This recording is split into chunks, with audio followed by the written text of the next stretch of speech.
नेपाल कृषि प्रधान देश भइकन पनि यसलाई राम्रोसँग अगाडि बढाउन भने नसकिएको अवस्था छ। आफ्नो खेतबारी बाँझो राखेर विदेशमा कामको खोजीमा जाने युवाहरूको सङ्ख्या दिनहुँ बढ्दो छ। तर विदेशमा पनि पैसा कमाउन कहाँ सजिलो छ र? परिवारसँग टाढा रहेर साउको गाली खाएर कमाएको पैसाले न परिवार खुसी न त आफू नै खुसी। त्यही भएर होला पछिल्लो समयमा केही युवाहरू विदेशको काम चटक्क छोडेर स्वदेशमै फर्किएर केही नयाँ गर्न खोजेको देखिन्छ। यस्तै युवाहरू मध्येका एक युवा हुन् विजय लामा। 9 वर्ष परिवारसँग छुट्टिएर जापानमा बसेका विजय अहिले नेपालमा नै केही गर्छु भनी विजय कृषि फार्म खोलेका छन्। कृषि फार्म खोलेको 15 महिना भएछ, तर उनी निकै खुसी देखिन्छन्। हुन पनि आफ्नो परिवारसँग मिलेर काम गर्दा कसलाई खुसी नमिल्ला र त्यो माथि सोचे जस्तो आम्दामी। आउनुहोस् केही सन्देशमूलक कुराहरू सुनौ। ठिकै छ, 3 महिना जतिमा बेच्ने योग्य हुन्छ पाठाहरू। 5 लाख भन्न थालेको अल टोटल। खोरहरू बनाउनदेखि लिएर सग्रा बनाउने होइन, त्यसमा ब्याकअप मनीहरू अलिकति थियो। 5 लाख जति खर्च भएको छ। अब अहिले चाहिँ यो सबै बेच्नु पर्यो भने कति पर्ला त? यो चाहिँ मेरो 100% बोका हो, मैले पनि किनेकै हो होइन। लगभग 2 लाख जतिमा किनेको मैले बेच्दाखेरि अहिले त बेच्दिनँ होइन। त्यसको बच्चाहरू प्रोडक्सन गर्दैछु, म पनि क्रस गर्दैछु। पछि बेचेँ भने योबाट जन्मेको बच्चा चाहिँ मैले 800-900 रुपियाँ किलोमा दिन्छु। मेरोमा चाहिँ अहिले चाहिँ लगभग खरी अनि जमुनापारीहरू, त्यसपछि बोयरहरू छ होइन। 3 थरीको बाख्रा पालिरहेको छु मैले। कुन चाहिँ बाख्रा पाल्दा ठिक हुन्छ भनेर मैले टेस्ट गरिरहेको छु होइन। बजारको बिचमा बाख्रा कसरी पाल्ने भन्ने हो होइन। यो चाहिँ बिल्कुलै घरभित्र बाँधेर भुसा खुवाएर होइन। बजार पनि छैन, ठाउँ पनि छैन, घरको छेउमा कसरी पाल्ने भन्दा मैले यो सिस्टम अपनाएको छु। यसको लागि अब मलाई चराउनु पनि पर्दैन, घाँस अलिअलि यताउता खोज्छु। पराला भुसा हुन्छ क्या मेरो स्पेसल खाना। बिजय राईको छोरो हो। हाम्रोतिर चाहिँ यो कुखुरा चाहिँ काट्ने होइन, काटेर आगोमा पोल्ने, त्यसको के भन्छ त्यो तितेहरू चाहिँ हामी पकाएर खान्छ क्या नाकपाहरू। त्यसको लागि चाहिँ पनि यो कुखुरा हामी लोकल पालेको छ। बाहिर कुखुरा फोहोर हुन्छ, पुत्लाहरू होइन, पोल्दाखेरि त्यसको पुत्ला राम्रो हुँदैन। हामी चाहिँ यस्तो कुखुरा पोलेर खानु चाहिँ एकदम मनपर्छ क्या हामीलाई। दाइ स्वागत छ तपाईँलाई। धन्यवाद, आइदिनु भयो तपाईँहरू फेरि। हजुर, धेरैजना मिडियालाई इन्टरभ्यू दिइसक्नु भएको छ होइन। अलिकति फरक गर्ने हाम्रो प्रयास छ आज चाहिँ। दाइको पछाडि घर पनि आइरहेछ ब्याकग्राउन्डमा होइन। मैले सोधेँ बाख्रा पालनबाट चाहिँ कतिको कमाइ गर्न सकिँदो रहेछ दाइ, कतिको सेटिस्फाइड हुनुहुन्छ? अहिले त मैले पालेको 15 महिना भयो होइन। अहिले जस्ट भर्खर कमाउन थालेको छु मैले होइन। बाख्राहरू बेच्न थालेको छु। ठिकै छ, राम्रै छ, म खुसी छु होइन। अब बिस्तारै अब प्रगति गर्दै जान्छु होइन, बढ्दै जान्छन् होइन। तपाईँले देखिहाल्नुभयो बाख्राहरू अहिले बढिरहेको छ मेरो। मैले अलिअलि बेची पनि रहेको छु होइन। भविष्यमा अझ धेरै बेच्छु होला सायद। हजुर, सङ्खुवा सभाको ठिटो होइन, कहिले चाहिँ सङ्खुवा सभाबाट बाहिर निस्किनु भयो? म चाहिँ 2061मा एसएलसी पास गरेर काठमाडौँ छिरेको। 2061मा भन्नु। अनि त्यसपछि काठमाडौँ छिर्ने बित्तिकै के गर्नुभयो? म पढाइको सिलसिलामा आएको हो। म ब्याचलरसम्म पढेँ 62-63। अब 64-65 त्यत्तिकै बसेँ। अनि म 65मा चाहिँ जापानतिर गएको थिएँ काम गर्नलाई। जापान कति वर्ष बस्नुभयो? 9 वर्ष बसेको। 9 वर्ष बस्दाखेरिको अनुभव के थियो त्यहाँ जापानमा बस्दाखेरिको? अब कतिको खुसी भएर बस्नुभयो या दुःखी हुनुभयो, गाह्रो भयो? खुसी दुःखी त त्यस्तै हो। जस त्यहाँ दुःख पनि धेरै थियो, तर समयको सदुपयोग कसरी गर्ने होइन, आफ्नो समयको महत्त्व चाहिँ मैले त्यहाँ पुगेर सिकेँ होइन। जस त्यतिकै नबस्ने, केही न केही गरौँ, जस टाइमलाई सदुपयोग गरौँ भन्ने त्यहाँबाट सिकेँ क्या। पैसा त त्यस्तै हो, जति काम गऱ्यो त्यति पैसा नै हो होइन। काम नगरे बस्यो भने पैसा नै हुँदैन होइन। त्यही भएर चाहिँ कामलाई काम गरौँ, त्यतिकै नबसौँ, समयको सदुपयोग गरौँ। समय त फेरि आउँदैन फर्केर होइन। त्यो खालको कुरा चाहिँ मैले धेरै सिकेको छु जापानमा। बाहिर बस्नुभयो, काम गर्नुभयो, कमाउनु भयो होइन। अनि अब यता त परिवार पनि हुनुहुन्थ्यो होइन। अनि त्यसपछि यहाँ आइसकेपछि म बाख्रा पालन नै गर्छु भनेर चाहिँ कसरी सोचायो? होइन, बाख्रा चाहिँ कस्तो भने अब पहिले गाउँमा पनि बाख्रा पालेको मान्छे हो होइन। गाउँको अब अर्ग्यानिक तरिकाले पहिलेको तरिकाले। गाउँमा त जङ्गलमा बाख्रा चढाउन जाने त्यहाँ छोडिदिने यहाँको अलिकति फरक देखेँ मैले। यो चाहिँ अन्त पनि त्यस्तै हुन्छ कि यो सिस्टम चाहिँ के हो? यो चाहिँ कस्तो भने अब बजारको बिचमा बाख्रा कसरी पाल्ने भन्ने हो होइन। यो चाहिँ बिल्कुलै घरभित्र बाँधेर भुसा खुवाएर होइन, बजार पनि छैन, ठाउँ पनि छैन, आफ्नो घरको छेउमा कसरी पाल्ने भन्दा मैले यो सिस्टम अपनाएको छु। यसको लागि अब मलाई चराउनु पनि पर्दैन, घाँस अलिअलि यताउता खोज्छु, पराला भुसा हुन्छ क्या मेरो स्पेसल खाना, भुसा खुवाएर पाल्छु मैले। हरियो घाँसहरू ल्याएर कटिङ गर्नुहुन्छ तपाईँ? थोरै कटिङ गर्ने, आधी घाँस आधी पराल कटिङ गरेर मिक्स गरेर खुवाउँछु मैले बाख्राहरूलाई। अनि अघि पिठो पनि के भन्दै हुन्थ्यो, के को पिठो हो? त्यो चोकरहरू होइन, अलिअलि मकैको पिठोहरू परालमा घोलेर खुवाउँछु। दिनमा कतिवटा जति बिक्री हुन्छ म्याक्सिमम चाहिँ? म्याक्सिमम भन्ने हुँदैन, दिनमा भन्न सकिन्न यो होइन। कहिलेकाहीँ अब धेरै पनि हुन्छ, कहिले हुँदैन होइन। धेरैमा कतिवटा? किनकि आजै 15वटा भन्ने कुरा गर्नुभएको थियो। बेच्दिएँ 15वटा, मेरो साथीले फार्म खोलिरहेको थियो एउटा भाइले, उसलाई बेचिदिएछु होइन। जस ठिकै छ, 3 महिना जतिमा बेच्ने योग्य हुन्छ पाठाहरू बच्चाहरू। त्यसपछि अलिअलि बिक्री वितरण सुरु हुन्छ। यो ठाउँ देखिहाल्नु भने बजार छ, सानो सानो बोकाहरू बिक्री हुन्छ, खसीहरू बिक्री हुन्छ होइन। त्यस पाल्ने साथीहरूले लानुहुन्छ अलिअलि। बोका अघि हामीले हेऱ्यौँ कत्रो ठुलो मात्रै यत्रो देखेको पनि थिएन होइन। अनि त्यस्तोहरूको चाहिँ किन्दाखेरि कतिको, अब यसलाई बेच्नु पर्यो भने कति पर्छ? यो चाहिँ मेरो 100% बोका हो, मैले पनि किनेकै हो होइन। लगभग 2 लाख जतिमा किनेको मैले। मैले बेच्दाखेरि अहिले त बेच्दिनँ होइन, त्यसको बच्चाहरू प्रोडक्सन गर्दैछु, म पनि क्रस गर्दैछु। पछि बेचेँ भने योबाट जन्मेको बच्चा चाहिँ मैले 800-900 रुपियाँ किलोमा दिन्छु। यसैलाई बेच्नु पर्यो भने सबसे बढी चाहिँ यसलाई राख्दै जाँदाखेरि त कतिको महँगो पर्छ, कति जति पर्छ? यो चाहिँ सरदर बोका चाहिँ के हुन्छ भने आफ्नो फार्ममा 1.5-2 वर्षभन्दा उता चाहिँ म राख्दिनँ, किनकि हाडनाटको कारण हुन्छ, उसको छोरीहरू जन्मिन्छ, त्यहाँ अलिक खतरा हुनसक्छ कि आफन्त पर्न सक्छ नि त। त्यो कारणले बोका चाहिँ म रिप्लेस गर्छु, अर्को बोका ल्याउँछु, यसलाई चाहिँ बेचिदिन्छु अथवा काटी खान्छु कि। यसलाई बेच्दा चाहिँ तपाईँले कतिमा बेच्नु छ? अब बेच्नै पर्यो भने या 2 वर्षपछि बेच्दा चाहिँ? अब यो लग्यो भने 1-1.5 लाख त दिइहाल्नुहुन्छ होला, दिएनन् भने अब मासु काटेर खाने हो। लगभग 100 किलो छ, 100 किलोको 1 लाख त त्यसै आइहाल्छ नि। सुरुमा चाहिँ कतिवटा बाख्रा राख्नुभयो तपाईँले? सुरुमा मेरो बाख्रा मैले पालेको चाहिँ 2टा थालेको होइन, त्यसपछि थप्दै गएँ। त्यस 15-20वटाबाट थालेको मैले। 15-20वटा थाल्दाखेरि कति लगानी लाग्दो रहेछ सुरुमा चाहिँ? मेरो चाहिँ 5 लाखबाट थालेको अल टोटल। खोरहरू बनाउनदेखि लिएर बाख्रा बनाउने होइन, त्यसमा ब्याकअप मनीहरू अलिकति थियो। 5 लाख जति खर्च भएको छ। अब अहिले चाहिँ यो सबै बेच्नु पर्यो भने कति पर्ला त? अब मेरो 5 लाख चाहिँ मैले कमाइसकेको छु। त्यो 5 लाख नै बेचेर मैले बोका पनि किनेँ, खोरहरू पनि अलिक डेभलप गर्दैछु होइन। अहिले मेरो बाख्रा बेच्यो भने 10-15 लाख जतिको छ होला। यो खोरसोर सबै गऱ्यो भने त जस 15-20 लाख नै पर्छ।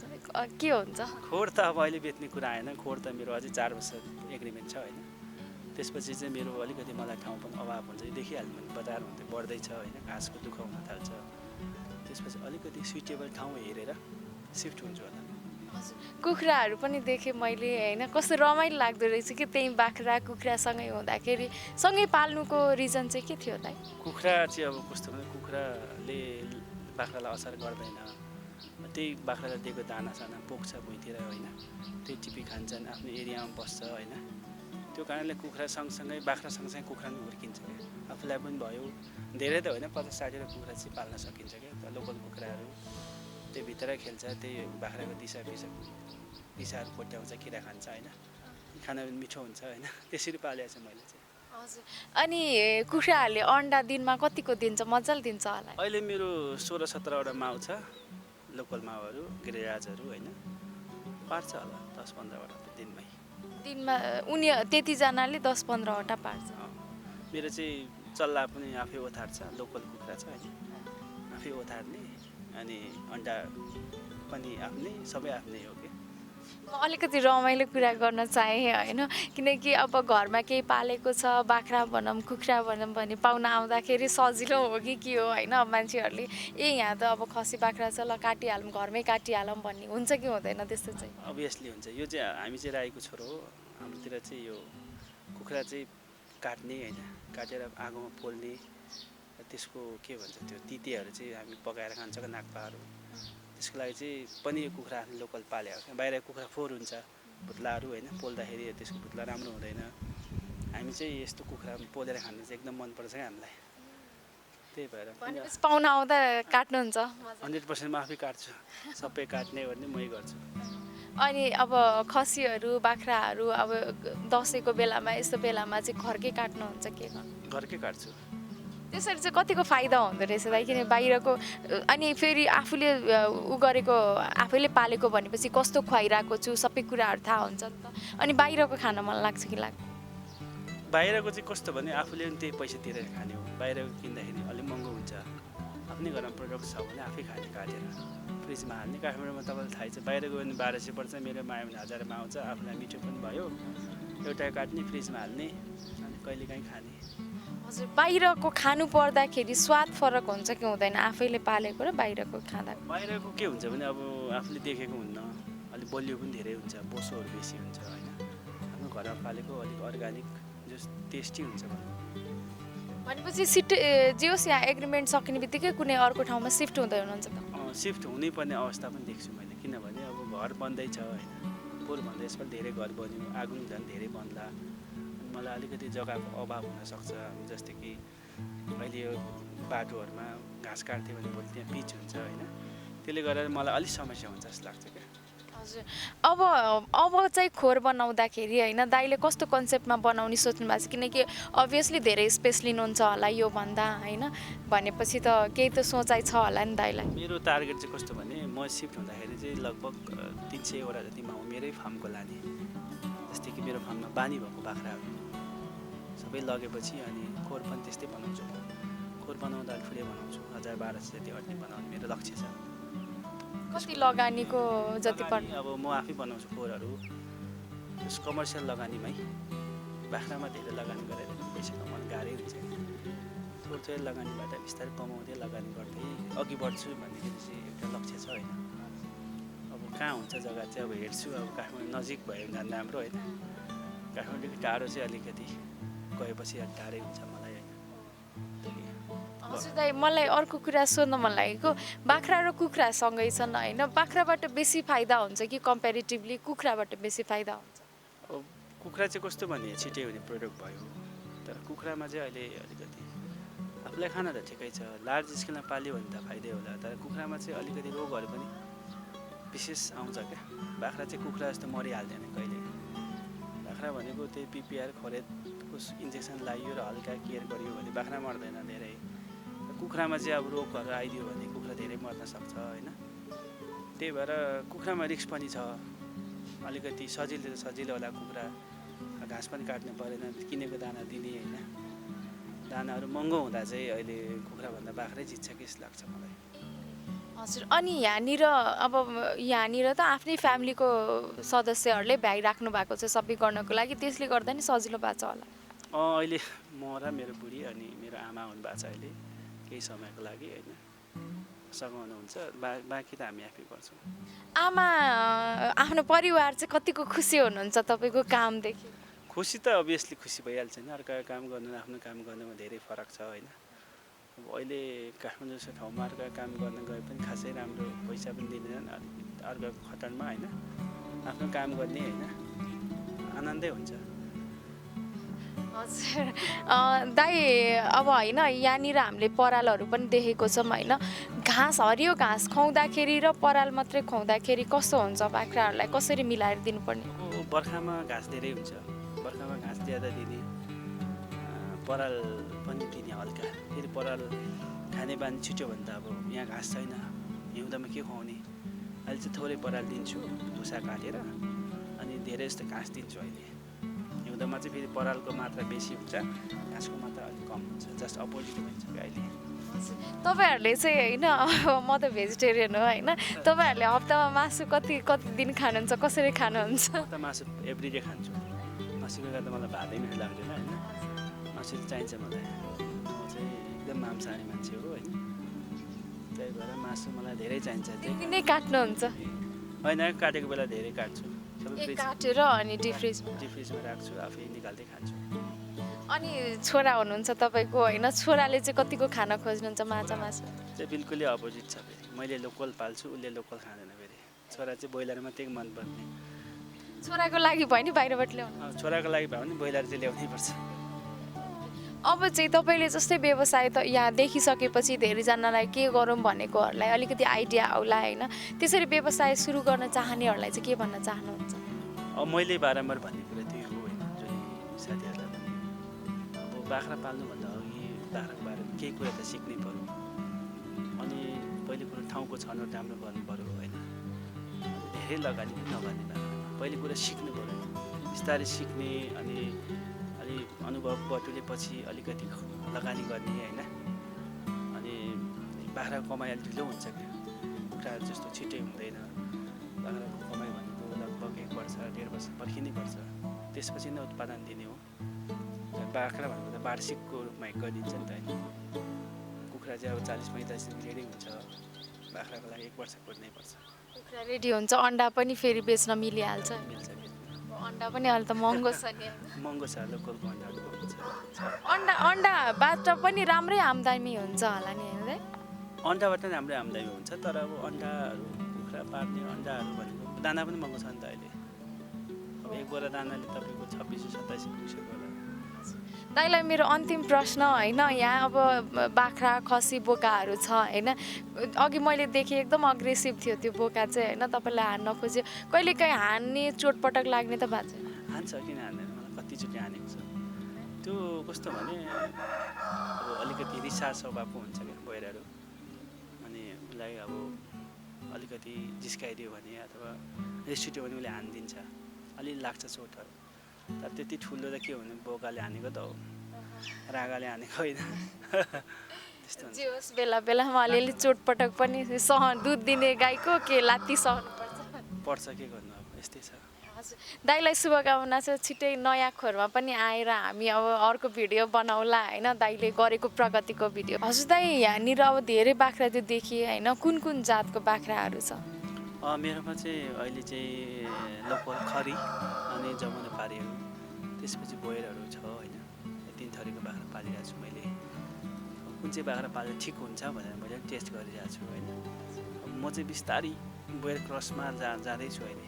हजुर, के फरक रहेछ यिनीहरूमा चाहिँ? बोयरमा के हुन्छ भने बोयर अब अलिकति विदेशी बाख्रा भन्छन् होइन, अलिकति क्रस खालको ठुलो जातको अब अस्ट्रेलियाबाट आएको बोयरहरू हो होइन। त्यसको चाहिँ विशेषता के रहेछ भने वेट धेरै आउने अनि एकदमै मोटाउने, चिसो पनि खासै नलाग्ने, रोग पनि खासै नलाग्ने, हावापानी एडजस्ट गर्न सक्ने खालको हुँदो रहेछ बोयर। त्यही भएर अहिले चाहिँ नेपालको कृषकहरू सबै बोयरमा आकर्षित भएका छन् क्या। हजुर, यहाँ बाख्राको मल पनि देखिरहेको थियौँ हामीले, अनि तपाईँले अगाडि चाहिँ त्यो पिसाबलाई छुट्टै जाने अनि त्यो बडकुल्ला भन्छ होइन, अनि त्यो चाहिँ छुट्टै बस्ने गरी त्यो ठाउँ पनि त्यसरी नै व्यवस्थित गर्नुभएको रहेछ, यो चाहिँ के हो यसको कारण चाहिँ? त्यो चाहिँ कस्तो भने अब म चाहिँ पिसाब सङ्कलन गर्छु मेरो खेतीहरूमा हाल्नलाई होइन। जस्तै कि त्यो पिसाब भुइँमा बगेर गयो भने त खेर गयो होइन, त्यसलाई चाहिँ जम्मा पारेर म चाहिँ त्यसमा जति पिसाब छ त्यसको 3 गुणा पानी मिसाएर त्यसलाई चाहिँ के भन्छ युरियाको रूपमा युज गर्छु क्या। त्यो गऱ्यो भने बोट बिरुवालाई चाहिँ राम्रो हुन्छ, किरा लाग्दैन? किरा लाग्दैन र त्यो चाहिँ एकदमै के भन्छ भिटामिन धेरै भएको क्या। त्यो खेर जानुभन्दा त्यसलाई पनि सदुपयोग गरौँ भन्ने मेरो चाहिँ एउटा उद्देश्य हो। हजुर, अनि यो बडकुल्ला चाहिँ के गर्नुहुन्छ तपाईँ? अब बिक्री हुन्छ यहाँ, यहीँ लोकलले तरकारी खेती गर्ने दाइहरूले अथवा साथीहरूले लानुहुन्छ। पिसाब चाहिँ बिक्री हुन्छ कि? पिसाब पनि बिक्री हुन्छ, तर अब त्यो कसरी बेचेको छुइनँ होइन। मान्छे आउँछन् माग्छन्, मैले त्यतिकै दिइहाल्छु। माग्न आउनु है तपाईँहरू पनि। अनि दाइ होइन, अब हामीले केही व्यवसाय गर्दाखेरि अभियसली सरकारले केही गर्छ कि भन्ने, अब यहाँ कति ठाउँमा त गरेको पनि छ होइन, अलिकति हेल्प हुन्छ गभर्मेन्टबाट, तपाईँले चाहिँ हेल्प लिनुभएको छ कि छैन र हेल्प चाहनुहुन्छ कि चाहनु होइन? अब कस्तो भने अब सरकारले दिन्छ भन्छन्, तर अब अहिलेसम्म मैले चाहिँ पाएको छुइनँ। नेपालमा चाहिँ के छ भने झोले कृषक हुन्छ नि, हो त्यस्तोले चाहिँ धेरै पैसा पाउँछन् होइन। फाइल चाहिँ गोजीमा बोक्ने होइन, बाख्रा फार्म छैन होइन, पैसा चाहिँ खाने तर फार्म चाहिँ हुँदैन क्या। नेपालमा चाहिँ त्यसले गरेर वास्तविक कृषकले चाहिँ पैसा पाउँदैन। तपाईँले काहीँ आग्रह नगरेको भएर हो कि? आग्रह हो, आग्रहमा अब फार्म खोल्छ हामी पढ्छौँ होइन, पर्दैन हाम्रो, किन भित्रभित्रै उनीहरूको सेटिङमा परिसकेको हुन्छ। यो देशमै यस्तो छ क्या। अनि उनीहरूले यो देखाउनु पर्छ होला नि त फोटोहरू यस्तोहरू कि सिस्टम छ। अब यहाँ नगरपालिकामा मेरो दर्ता छ, तर नगरपालिकाको मान्छेले भिजिट पनि गर्न आउँदैन होइन। कसरी गरेको छ त्यो पनि हेर्न आउँदैन उनीहरू। उनीहरूलाई कृषिमा खासै चासो हुँदैन क्या। जति मान्छे छन् कृषकमा पैसा पार्ने अनुदान पार्ने उनीहरूले सबै सेटिङमा अनुदान पार्छ। सिधा किसानले कहाँ पैसा पार्ने, अनुदान पार्नै सक्दैन। पारे पनि साधारण प्लास्टिकहरू यसो अलिअलि पार्छन्, ठुल्ठुला पार्नै सक्दैन। यसरी अनुदान पर्यो भने त अझै यसरी काम गर्नेलाई आफैले होइन इनिसिएटिभ लिनेलाई त अझै ठुलो केही गरौँ भन्ने हुन्थ्यो होला नि। हौसला हुन्थ्यो होला सायद सही किसानले अनुदान पाएदेखि होइन, तर पाउँदैन क्या। त्यो नपाएपछि मान्छेहरू अब आफ्नै जति आफ्नो पुँजी छ त्यो अनुसार चल्नुपर्छ। सरकारले अनुदान दिने फर्महरू भनेको कि ठुल्ठुला हुनु पऱ्यो कि चाहिँ कागजी फर्म मात्र हुनु, नभएदेखि दिँदैन जस्तो लाग्छ मलाई चाहिँ। अनि तपाईँले चाहिँ अब बारी पनि छ त्यहाँ होइन, के लगाउनु भएको छ, के पाइन्छ यहाँ चाहिँ? बारीमा मेरो सिजनल मेरो आफ्नो लागि पाइन्छ। अब टमाटर सागहरू होइन, जे फल्छ नि त्यो मेरो पाइन्छ। मेरो चाहिँ शुद्ध अर्ग्यानिक खान्छु म, बाहिरबाट किनेर खानु प्रायः म मेरै खान्छु। त्यही भएर त एकदमै हेल्दी रसिलो पसिलो। हेल्दी त म पहिलेदेखि रसिलै हो होइन, तर पनि म आफ्नै खान्छु। अब विषादीयुक्त खाना हानिकारक पनि हुन्छ होइन। आफ्नै घरमा ठाउँ हुँदाखेरि गरौँ, अब आखिर उही टाइम हो। अब यहाँ बाख्रा पालन तपाईँले यति गरिसक्नु भएको छ, एक्सपिरियन्स भइसक्यो केही टाइमको होइन। कोही बाख्रा पालन गर्न चाहनुहुन्छ उहाँहरूलाई चाहिँ केही ट्रेनिङ लिनु पर्यो भने चाहिँ तपाईँहरूले प्रोभाइड गर्न सक्नुहुन्छ कि सक्नु? ट्रेनिङ चाहिँ मैले अहिलेसम्म दिएको छुइनँ होइन, तर मैले जानेको कुरा चाहिँ म जसरी पनि सिकाउँछु। हामीले चाहिँ अब हेर्नु भएको अडियन्सलाई ठ्याक्क दाइले चाहिँ लोकेसन भनिदिनु पर्यो, किन्न आउन चाहनुहुनेहरूलाई पनि केही थाहा पाउन चाहनुहुनेहरूलाई पनि होइन थाहा दिनको लागि चाहिँ तपाईँले एक्ज्याक्ट लोकेसन भनिदिनु पर्यो। मेरो चाहिँ एक्ज्याक्ट लोकेसन चाहिँ नजिकै छ, सजिलै छ। लुबु बस पार्कमा आएपछि अलिकति अगाडि पुलिस चौकी छ, त्यसमुनि चाहिँ मेरो फार्म छ होइन। अनि मेरो सायद मेरो युट्युब च्यानल पनि छ विजय फार्मिङ भन्ने, भिडियोमा आउँछ होला सायद। हामीले विजय कृषि फार्म भनेर हामीले अगाडि नै खिचेको छौँ, त्यहाँ नम्बर पनि छ होइन, कन्ट्याक्ट गरेर आउन सक्नुहुन्छ। कन्ट्याक्ट गरेर नभए मेरो कृषकको लागि मैले स्पेसल एउटा युट्युब च्यानल खोलेको छु। सब्सक्राइबर त धेरै छैनन्, तर त्यसमा चाहिँ मैले किसानको लागि मैले जानेको कुराहरू चाहिँ त्यहाँ सबै सेयर गर्छु। भिडियोहरू पनि राख्नुहुन्छ यहाँको? सबै राख्छु, सानो सानो क्लिपहरू होइन। विजय फार्मिङ भनेर छ? हजुर, विजय फार्मिङ भन्ने छ। त्यसमा सब्सक्राइब गर्नु भने मलाई देख्नुहुन्छ सबैले। हस्, थ्याङ्क यू दाइ। तपाईँलाई अघि पनि भनिसकेँ, धेरै शुभकामना छ। हामी पनि चेक गर्नेछौँ तपाईँको युट्युब च्यानल र डिस्क्रिप्सनमा लिङ्क राख्छु। हुन्छ राखिदिनु होला है त, धन्यवाद।